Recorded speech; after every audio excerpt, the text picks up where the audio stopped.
BEd CETचा result जो आहे तो साईटवर उपलब्ध करून दिलेला आहे। तर ज्याही विद्यार्थ्यांनी BEd CETसाठी अर्ज केला होता त्या विद्यार्थ्यांचे रिझल्ट उपलब्ध करून दिलेले आहे आणि हे रिझल्ट हे तुमच्या लॉग इनमध्ये उपलब्ध करून दिलेले आहे।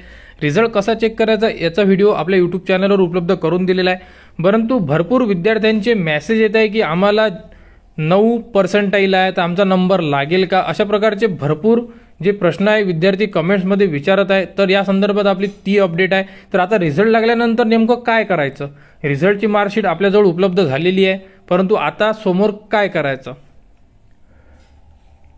तर रिझल्ट कसा चेक करायचा हे आपण बघितलेलं आहे। कारण आपण लॉग इनमध्ये जाऊन तुमचा जो ID आहे आणि पासवर्ड आहे तो टाकून आपण रिझल्ट चेक केलेला आहे।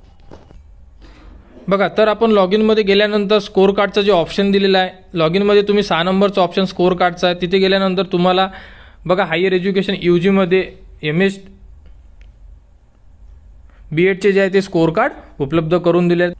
आणि त्यानंतर आता रिझल्ट लागलेला आहे। तर रिझल्ट लागल्यानंतर आता जे ऑप्शन दिलेलं आहे स्कोर कार्डच्या खाली कॅपचं, तर आपल्याला हे कॅप राऊंड जे आहे हे सुरू होणार आहे येत्या आठवड्यामध्ये। तर कॅप राऊंड सुरू होणार आहे। तर कॅप राऊंड सुरू झाल्यानंतर आपल्याला इथून कॅप राऊंडचे रजिस्ट्रेशन करायचं आहे। स्टार्टिंगला रजिस्ट्रेशन करावे लागेल, सर्व डॉक्युमेंट्स अपलोड करावे लागेल, त्या संदर्भातचा पूर्ण प्रॉपर व्हिडिओ तुम्हाला आपल्या यूट्यूब चॅनलवर उपलब्ध करून देण्यात येणार आहे।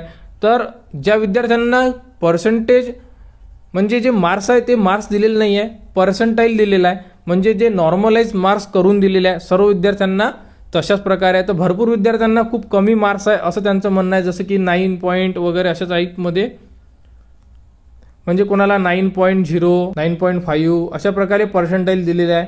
तर त्या विद्यार्थ्यांनी सुद्धा रजिस्ट्रेशन करायचे आहे, कारण यामध्ये सर्वांचे नंबर लागतीलच असं नाही आहे, परंतु तुम्हाला रजिस्ट्रेशन करणं गरजेचं आहे। कारण रजिस्ट्रेशनला तुम्हाला चार्जेस लागणार नाही आहे आणि तुम्हाला तुमच्या आजूबाजूला जेही आहे कॉलेजेस आहे तुम्ही तिथे सुद्धा इन्क्वायरी करू शकता। आणि ज्यांना चांगले मार्क्स आहे 95 पर्सेंटाईल आहे ते सुद्धा अर्ज करणार आणि ज्यांना कमी पर्सेंटाईल आहे ते सुद्धा यासाठी रजिस्ट्रेशन करणार, कारण रजिस्ट्रेशन केल्यानंतरच तुम्ही यासाठी एलिजिबल असणार आहे, म्हणजे कॅप राऊंडची प्रोसेस जी आहे ते आपण फिल करणार आहे।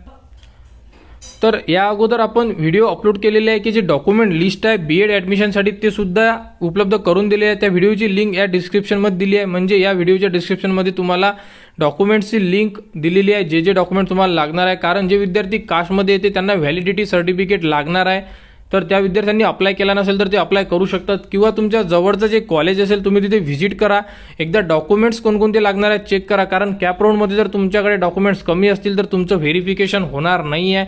अशा प्रकारे पूर्ण अपडेट आपल्या यूट्यूब चॅनलवर दिलेला आहे, व्हिडिओज अपलोड केलेला आहे, डॉक्युमेंट्स कोणकोणते लागणार आहे ते डॉक्युमेंट तुम्ही एकदा बघून घ्या, कारण कॅप राऊंड येत्या आठवड्यामध्ये सुरू झाल्यानंतर तुमच्याकडे वेळ राहणार नाही आहे।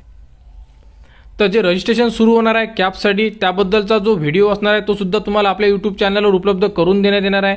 आणि वारंवार जे कॅप राऊंडची जी प्रोसेस, कॅप राऊंडच्या डेट चेंज होतात कधी कधी, ते सुद्धा तुम्हाला अपडेट आपल्या यूट्यूब चॅनलवर उपलब्ध करून देण्यात येणार आहे। कॅप राऊंड कसा भरायचा, अलॉटमेंट झाल्यानंतर कोणती प्रोसेस राहणार आहे, ॲडमिशन कशी होईल, या संदर्भात सर्व अपडेट तुम्हाला आपल्या यूट्यूब चॅनलवर उपलब्ध करून देण्यात येणार आहे।